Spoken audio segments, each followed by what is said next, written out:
नमस्कार फ्रेंड्स इस वीडियो में इंडियन एयरफोर्स और इंडियन नेवी के लिए मैं फिजिक्स के back to back practice set आपको दे रहा हूं। तो ये प्रैक्टिस सेट नंबर 7 है। इससे पहले मैं 6 प्रैक्टिस सेट अपलोड कर चुका हूं, उसका लिंक आपको डिस्क्रिप्शन में मिल जाएगा। ठीक है, इस चैनल पे आपको इंग्लिश और फिजिक्स और जीके की back to back practice set मिल रहे हैं। तो आप चैनल को सब्सक्राइब कर लें, बेल आइकन को प्रेस कर लें। चलिए शुरू करते हैं। और आप लोग कमेंट बॉक्स में ज़रूर बताएं कि आप लोगों ने कितना स्कोर किया है। इस वीडियो में 25 क्वेश्चन हैं, जैसे कि एयरफोर्स और नेवी में पूछे जाते हैं। ठीक है, तो आप लोग ज़रूर बताएं कि इस पे जो मैं पेपर बनाया हूँ इसका लेवल ठीक है या इससे थोड़ा हाई करूँ या कम करूँ। ठीक है, तो आप लोग ज़रूर बताएं कमेंट बॉक्स में। तो जो पहला प्रश्न जो है, विशिष्ट ऊष्माधारिता का ऐसा ही मात्रक होता है। तो विशिष्ट ऊष्माधारिता का जो ऐसा ही मात्रक जो क्या होता है, तो आपके पास 3 सेकंड है, आप लोग सोच लीजिए पहले। तो इसका राइट ऑप्शन जो होगा ऑप्शन बी होगा। ठीक है, जूल प्रति किलोग्राम प्रति केल्विन। ठीक है, जूल प्रति किलोग्राम केल्विन। ठीक है, आप इसको याद रखें। इसका जो फॉर्मूला होता है विशिष्ट ऊष्माधारिता या ऊष्माधारिता का, ये होता है S बराबर delta Q upon M delta theta. ठीक है, तो जो डेल्टा क्यू है ये इसका जो है ये जो है ऊर्जा है। ठीक है, और जो एम है ये द्रव्यमान है, और ये जो है ये क्या है, ये है केल्विन। ठीक है, तो इसका जो हो जाएगा जूल प्रति किलोग्राम केल्विन। ठीक है, आप इसको याद रखें। ठीक है, और आप ये जो डेल्टा थीटा है ना, ये ताप परिवर्तन है। ठीक है, और जो ऊपर है ये ऊर्जा है। ठीक है, तो आप ये चीज़ हमेशा याद रखें। इसका जो फॉर्मूला आपको मैंने बता दिया है। तो जो फॉर्मूला हमारा निकला था delta Q upon M delta theta. ठीक है, तो इसका होता है जूल, इसका होता है किलोग्राम, इसका होता है केल्विन। तो जूल प्रति किलोग्राम केल्विन। ठीक है, इसका हो गया क्या, मात्रक। अगर आपको पूछा जाए और जो S बराबर होता है, इस S को ही हम कहते हैं विशिष्ट ऊष्माधारिता या विशिष्ट ऊष्मा। ठीक है, इस S को ही हम कहते हैं, यह एक नियतांक होता है, इसको ही हम कहते हैं विशिष्ट ऊष्माधारिता। ठीक है, और इसका ऐसा ही मात्रक हो गया है। ठीक है, जूल प्रति किलोग्राम केल्विन। तो इसका CGS मात्रक क्या होता है, तो इसका जो CGS मात्रक होता है ये होता है कैलोरी पर ग्राम प्रति डिग्री सेंटीग्रेड। ठीक है, प्रति डिग्री सेंटीग्रेड होता है इसका मात्रक CGS, ये आप याद रखें। और इसकी हम बीमा निकालते हैं यहीं से। इसकी हम बीमा कैसे निकालेंगे, तो जो अभी फॉर्मूला मैंने बताया था delta Q upon M delta theta. ठीक है, इससे हम निकालेंगे इसकी बीमा। ठीक है, ये ऊपर क्यू है। ठीक है, आप याद रखें। जो ऊपर जो है ये ऊर्जा है, ऊर्जा का जो होता है ML2T-2, ये होता है ऊर्जा का, और ये होता है जो M है ये द्रव्यमान का होता है, और डेल्टा थीटा जो है ये एक टेम्परेचर है, ताप है, तो इसका होता है K, मतलब केल्विन में। ठीक है, तो इसको जब M से M कैंसिल हो जाएगा। ठीक है, तो ये हो जाएगा M0L2T-2K-1, जब K ऊपर जाएगा तो ये माइनस का हो जाएगा। ठीक है, तो आप विमीय सूत्र याद रखें, M0L2T-2K-1, ये विमीय सूत्र आप याद रखें। ठीक है, विशिष्ट ऊष्मा या विशिष्ट ऊष्माधारिता। ठीक है, इसका बी ऑप्शन हमारा करेक्ट हो जाएगा। ठीक है, अगला जो प्रश्न है विशिष्ट प्रतिरोध या प्रतिरोधकता की बीमा। तो विशिष्ट प्रतिरोध या प्रतिरोधकता की जो बीमा होती है इसको आप कैसे निकालेंगे, तो आपके पास 3 सेकंड है, आप लोग सोच लीजिए पहले। तो इसका राइट ऑप्शन जो होगा ये ऑप्शन सी होगा। ठीक है, ML3T-3A-2। इसको कैसे आप फाइंड करेंगे, तो एक फॉर्मूला होता है, आपने सुना होगा R बराबर रो L बाई ए। तो ये फॉर्मूला आपने सुना होगा। तो जो रो है यही हमारा विशिष्ट प्रतिरोध या प्रतिरोधकता है। ठीक है, तो हम जब रो बराबर निकालेंगे, प्रतिरोधकता बराबर रो बराबर जब निकालेंगे तो RA/L। तो R जो है ये प्रतिरोध है। ठीक है, तो ये प्रतिरोध है, प्रतिरोध का क्या होता है, ये होता है ओम, मात्रक होता है ओम। और इसका क्या होता है, जो A है क्षेत्रफल का होता है मीटर स्क्वायर, और अपॉन में लंबाई है, इसका भी हो जाएगा मीटर। तो मीटर से कैंसिल, तो इसका जो मात्रक होगा ये होगा ओम मीटर इसका होगा मात्रक। विशिष्ट प्रतिरोध या प्रतिरोधकता का जो मात्रक होगा ये ओम मीटर होगा। और ओम मीटर से हम निकाल सकते हैं क्या, जो ओम मीटर हमारा निकला है मात्रक, इससे हम बीमा निकाल सकते हैं। कैसे, क्योंकि जो ओम होता है ये प्रतिरोध का होता है, ये प्रतिरोध का होता है। ठीक है, और जो मीटर है ये लंबाई का होता है, ठीक है। तो जो प्रतिरोध का जो विमीय सूत्र होता है ये कितना होता है, ये होता है ml2T-3A-2 और लंबाई का क्या होता है L। तो जब L इसमें जुड़ेगा तो ये हो जाएगा ml3T-3A-2। तो हमारा जो सी ऑप्शन जो हमारा है ml3T-3A-2 ये हमारा आंसर हो जाएगा, ठीक है। तो सी ऑप्शन हमारा करेक्ट। आपको इसका मात्रक मैंने बता दिया, ओ मीटर इसका मात्रक होता है, ठीक है। विशिष्ट प्रतिरोध या प्रतिरोधकता का इसका विमीय सूत्र भी मैंने बता दिया, इसका फॉर्मूला भी बता दिया, ठीक है। तो फ्रेंड्स, अगर आपको वीडियो पसंद आती है तो वीडियो को ज़रूर एक लाइक कर दिया करें और अपने एक स्टडी ग्रुप में ज़रूर शेयर कर दिया करें, ठीक है। अगला जो प्रश्न है, यदि दो आवेशों के बीच की दूरी दोगुनी कर दी जाए, ठीक है, दोगुनी कर दी जाए तो उनके बीच जो बल है ये घट जाएगा। कितना घट जाएगा, तो एक फॉर्मूला होता है F बराबर 1/4 pi epsilon 0 Q1 Q2 upon R square, ठीक है। तो जो F है ये व्युत्क्रमानुपाती है दूरी स्क्वायर के, ठीक है। जो F का रिलेशन है R से ये व्युत्क्रमानुपाती स्क्वायर के व्युत्क्रमानुपाती है, ठीक है। तो यहाँ पे जो दूरी जो है दूरी दुगनी है, ठीक है। तो 1/R स्क्वायर नीचे है, ठीक है। तो दुगनी हम करेंगे तो 1/ दुगनी मतलब 2 लिखेंगे और उसका स्क्वायर हो जाएगा, ठीक है। तो 1/4 हो जाएगा यहाँ पे। तो 1/4 हो जाएगा क्या, हमारा बल, जो बल है हमारा 1/4 गुना हो जाएगा, ठीक है। तो 1/4 गुना जो है ये बी ऑप्शन हमारा करेक्ट हो जाएगा, ठीक है। अगला जो प्रश्न देखते हैं, एक आवेशित चालक की सतह के किसी बिंदु पर विद्युत क्षेत्र की तीव्रता। तो आपके पास 3 सेकंड है, आप लोग सोच लीजिए पहले। तो इसका राइट ऑप्शन जो होगा ये ऑप्शन बी होगा, ठीक है। एक आवेशित चालक की सतह के किसी बिंदु पर विद्युत क्षेत्र की जो तीव्रता है ये सतह के लंबवत होती है, आप याद रखें इसको। और यहाँ पे एक वर्ड है विद्युत क्षेत्र की तीव्रता। तो विद्युत क्षेत्र की तीव्रता के बारे में आप लोग क्या जानते हैं, तो विद्युत क्षेत्र की जो तीव्रता है इसका जो फॉर्मूला होता है आप लोगों को पता होगा, ये होता है E बराबर F/Q। जो विद्युत क्षेत्र की तीव्रता है ये बल बटे आवेश के बराबर होती है, ठीक है। बल बटे आवेश, तो बल का जो मात्रक होता है ये होता है न्यूटन, ये, और Q का क्या होता है, ये कूलाम, न्यूटन पर कूलाम इसका हो गया क्या, मात्रक। और इसको हम वोल्ट पर मीटर भी लिख सकते हैं, ठीक है। वोल्ट पर मीटर भी हम इसको कर सकते हैं, ठीक है। तो आप याद रखें जो विद्युत क्षेत्र की तीव्रता है इसका जो मात्रक होता है ये न्यूटन पर कूलाम या वोल्ट पर मीटर, दो इसके मात्रक होते हैं, ठीक है। और आपसे पूछा जाए कि इसकी विमा क्या होती है, तो अभी जो मैंने निकाला था ये निकाला था फॉर्मूला हमने E बराबर F/Q। तो F का क्या होता है, तो विमीय सूत्र F का होता है ml/T-2 और जो Q है Q का क्या होता है आवेश का AT। तो इसका जो विमीय सूत्र निकलेगा ml/T-3A-1। तो ml/T-3A-1 ये विमीय सूत्र आप याद रखें, ठीक है। और आपसे पूछा जाए किसी बिंदु आवेश के कारण विद्युत क्षेत्र की तीव्रता, तो ये कितना होता है, तो किसी बिंदु आवेश के लिए ये होता है 1/4 पाई एप्सिलॉन 0 के Q/R स्क्वायर। ये हो गया क्या, ये हो गया किसी बिंदु आवेश के लिए विद्युत क्षेत्र की तीव्रता, ठीक है। आपको यहाँ से सारे एक्स्ट्रा फैक्ट कवर हो गए होंगे। अगला प्रश्न देखते हैं, निम्न में से कौन सा कथन सत्य है। तो आपको कथन सत्य बताना है। तो ए ऑप्शन में जो हम पढ़ते हैं, धातु एवं मिश्र धातु की प्रतिरोधकता बहुत कम होती है, तो ये हमारा बिल्कुल सही है, ठीक है।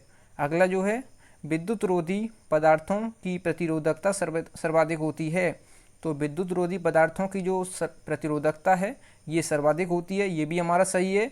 तो हमारा जो सी ऑप्शन में लिखा है उपरोक्त सही, उपरोक्त दोनों सही, तो ये हमारा आंसर हो जाएगा, ठीक है। सी ऑप्शन हमारा करेक्ट। अगला जो प्रश्न देखते हैं, धारा घनत्व करंट डेंसिटी जो है ये क्या है, ये एक सदिश राशि है, ठीक है। आप इसको याद रखें, ये ऑप्शन हमारा करेक्ट हो जाएगा। अगला जो प्रश्न है क्वेश्चन नंबर 7, 1 किलोवाट आवर बराबर होता है, 1 किलोवाट आवर किसके बराबर होता है, 1 किलोवाट घंटा ये किसके बराबर होता है, तो ये होता है 3.6 3.6 10⁶ जूल के बराबर होता है। यहाँ पे जूल नहीं लिखा है तो आप इसको लिख लीजिए, 3.6 10⁶ जूल के बराबर होता है। आप इसको याद रखें, 3.6 10⁶ जूल के बराबर होता है। आप इसको याद रखें। 1 किलोवाट घंटा।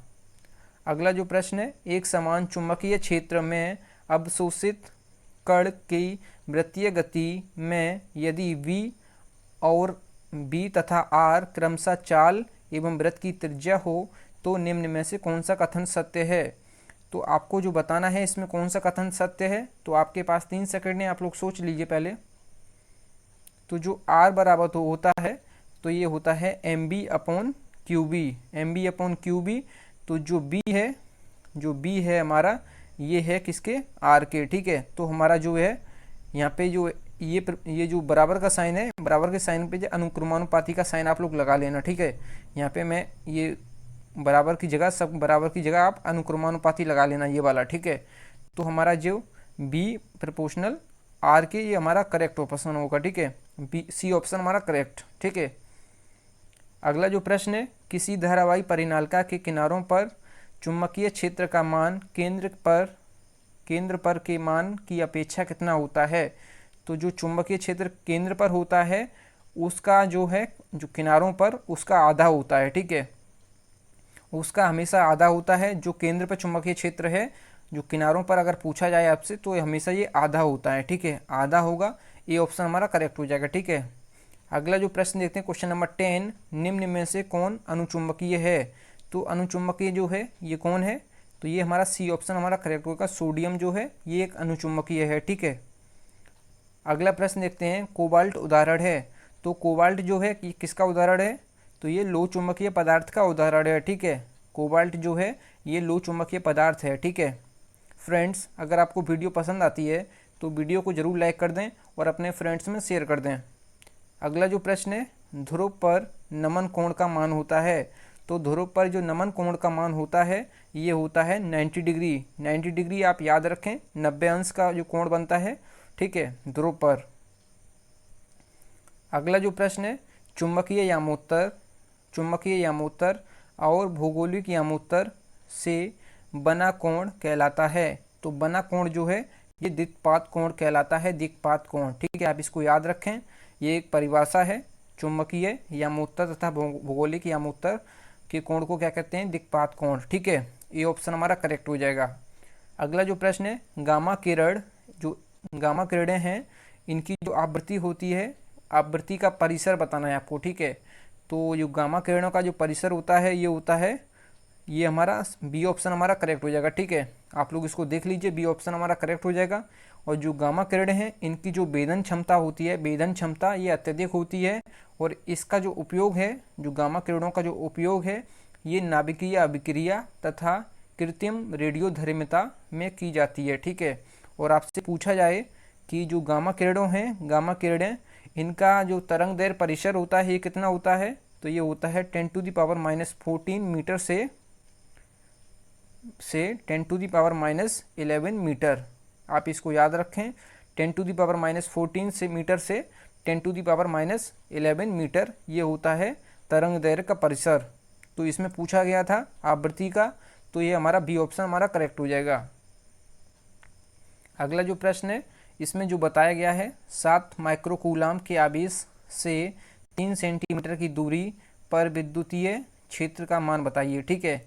तो जो हमें दिया है Q, इसमें दिया है Q बराबर ये दिया है 7 माइक्रोकूलाम।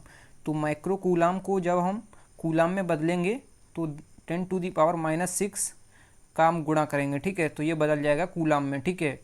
और इसमें जो दूरी दी है ये दी है सेंटीमीटर में, तो इसको मीटर में बदलेंगे तो r बराबर हम बदलेंगे कितने, 3 × 10⁻−2। तो ये हमारी मीटर में बदल गई, ठीक है। तो एक फॉर्मूला होता है E बराबर जो विद्युतीय क्षेत्र का 1/4 पाई ε0 Q/r²। आप ये फॉर्मूला याद रखें। तो जो 1/4 पाई की वैल्यू होती है, 1/4 पाई ε0 की जो वैल्यू होती है, ये होती है, ये कितनी होती है, ये होती है 9 × 10⁻9। 9 गुणा 10 पे घात, ये वैल्यू होती है किसकी, 1/4πε0 की, ठीक है। 9 गुणा 10 पे घात 9 न्यूटन मीटर स्क्वायर पर कूलम स्क्वायर, ठीक है। और जो क्यू की वैल्यू कितनी हमने निकाली अभी, 7 × 10⁻⁻⁶, ठीक है। और बटे में क्या है, तो ये आर स्क्वायर है। आर स्क्वायर मतलब इसका स्क्वायर करना है हमें, 3 × 9 गुणा 10⁻⁻4 हो जाएगा, ठीक है। क्योंकि यहाँ पे -2 है तो -4 हो जाएगा, ठीक है। तो 9 से 9 कैंसिल हो जाएगा, तो ये 4 जब ऊपर जाएगा तो ये प्लस का हो जाएगा, ठीक है। जब 4 जब प्लस का ऊपर हो जाएगा तो 9 में जब 4 जुड़ेगा ये, तो ये कितना हो जाएगा, तो ये हो जाएगा 13 प्लस का, और ऊपर -6 है, ठीक है। ऊपर 13 है प्लस का 10 और एक -6 है, तो इसको -6 करेंगे तो ये कितना बचेगा, तो 7 बचेगा, ठीक है। तो यहाँ पे जो आंसर होगा हमारा 7 × 10⁻7, वो भी प्लस का, ठीक है। और कूलाम, न्यूटन पर कूलाम, ठीक है। तो हमारा बी ऑप्शन हमारा करेक्ट हो जाएगा, ठीक है। अगला जो प्रश्न है, मोटर कार के साइड मिरर के रूप में कौन उपयोग होता है। तो मोटर कार के साइड मिरर में जो उपयोग होता है ये उत्तल दर्पण होता है, आप इसको याद रखें। अगला जो प्रश्न है, जो 6000 एंगस्ट्रॉम तरंग दैर्घ्य का एक बड़ी प्रकाश निर्वात में 1.5 अपवर्तनांक वाले माध्यम में प्रवेश करता है, इस माध्यम में प्रकाश का तरंग दैर्घ्य बराबर होगा। तो तरंग दैर्घ्य जब प्रकाश का हम निकालेंगे तो कितना होगा, तो तरंग दैर्घ्य प्रकाश का जो होगा ये होगा, तरंग दैर्घ्य जो दिया है 6000 एंगस्ट्रॉम और बटे में अपवर्तनांक, तो 1.5, जब पॉइंट हटाएंगे तो एक जीरो बढ़ जाएगा, 15 × 60, तो 4000 एंगस्ट्रॉम हो जाएगा, ठीक है। जो प्रकाश का जो तरंग दैर्घ्य है ये 4000 एंगस्ट्रॉम के बराबर हो जाएगा, ठीक है। तो हमारा बी ऑप्शन हमारा करेक्ट हो जाएगा। अगला जो प्रश्न है, कोणीय वेग के लिए सही समीकरण। तो कोणीय वेग के लिए जो सही समीकरण है, तो ये ओमेगा बराबर होता है 2πn, ठीक है। और ओमेगा बराबर क्या होता है, ये होता है 2π/t, 2π/t, और एक होता है ओमेगा बराबर θ/t। ये तीनों फॉर्मूले आप याद रखें, ओमेगा के होते हैं, कोणीय वेग के ही फॉर्मूले होते हैं। तो हमारा जो आंसर होगा ये उपरोक्त सभी होगा, ठीक है। ये तीनों फॉर्मूले हैं कोणीय वेग के, आप इसको याद रखें। अगला जो प्रश्न है, उड्डयन काल का जो सूत्र है ये क्या है। तो उड्डयन काल का जो सूत्र है 2u sin θ/g, ये है उड्डयन काल का सूत्र, आप इसको याद रखें। तो ये हमारा सी ऑप्शन हमारा करेक्ट हो जाएगा। अगला जो प्रश्न है, कोणीय वेग ओमेगा एवं जड़त्व आघूर्ण आई का गुणनफल कहलाता है। तो जो ओमेगा कोणीय वेग इंटू जो जड़त्व आघूर्ण आई है, इसका जो कहलाता है ये कोणीय संवेग कहलाता है। ये हमारा बी ऑप्शन हमारा करेक्ट हो जाएगा, ठीक है। तो बी ऑप्शन हमारा करेक्ट हो जाएगा, कोणीय वेग इंटू जड़त्व आघूर्ण होता है कोणीय संवेग के बराबर। अगला जो प्रश्न है, अपकेंद्रण का उदाहरण है। जो अपकेंद्रीय बल है इसका जो उदाहरण है ये है दूध का क्रीम निकालना, वॉशिंग मशीन द्वारा कपड़े की सफाई करना, अपकेंद्र पंप। तो हमारा उपरोक्त सभी हमारा आंसर होगा, ठीक है। डी ऑप्शन हमारा करेक्ट। अगला जो प्रश्न देखते हैं, क्वेश्चन नंबर 22, एक वस्तु के जड़त्व की प्रत्यक्ष निर्भरता। तो प्रत्यक्ष निर्भरता पूछा है, तो द्रव्यमान पर इसका निर्भर करता है, ठीक है। जड़त्व जो है ये द्रव्यमान पर निर्भर करता है, जो इसका आंसर ए ऑप्शन हमारा करेक्ट हो जाएगा, ठीक है। अगला जो प्रश्न है, अगला जो न्यूमेरिकल्स है, ठीक है। तो एक जो कण है ब्रह्मावस्था के समरूप त्वरण के साथ गतिशील है, t सेकंड बाद इसका विस्थापन मीटर में इतना है, ठीक है। तो विस्थापन जो है ये है x बराबर 5 + 8t + 9t²। ये है हमारा क्या, ये है हमारा विस्थापन का फॉर्मूला। अगर इसको हम एक बार हम dx/dt करते हैं, मतलब एक बार डिफरेंशिएशन करते हैं, इसका अवकलन करते हैं, तो ये हमारा क्या निकलेगा, वेग। तो ये हमारा वेग निकलेगा, एक बार करते हैं तो ये हमारा वेग होगा कितना, 5 का होगा 0 + 8t का होगा 8 + 9t² का क्या होगा, ये होगा 18t। तो ये हमारा वेग निकल आया। अगर हम इसका डबल बार कर देते हैं d2x/dt2, तो ये हम जब करेंगे तो हमारा ये त्वरण निकलेगा, ठीक है। त्वरण हमारा निकलेगा कितना, 8 का होगा 0 और जो 18t है इसका हो जाएगा कितना, 18। तो 18 हमारा आंसर हो जाएगा, 18 मीटर पर सेकंड स्क्वायर। तो 18 मीटर पर सेकंड स्क्वायर, ए ऑप्शन हमारा करेक्ट हो जाएगा। अगला जो प्रश्न है, बर्फ़ का ताप 0 डिग्री सेंटीग्रेड से, यहाँ पे 0 डिग्री सेंटीग्रेड है, ठीक है, 0 डिग्री सेंटीग्रेड से 4 डिग्री सेंटीग्रेड तक लाया जाता है।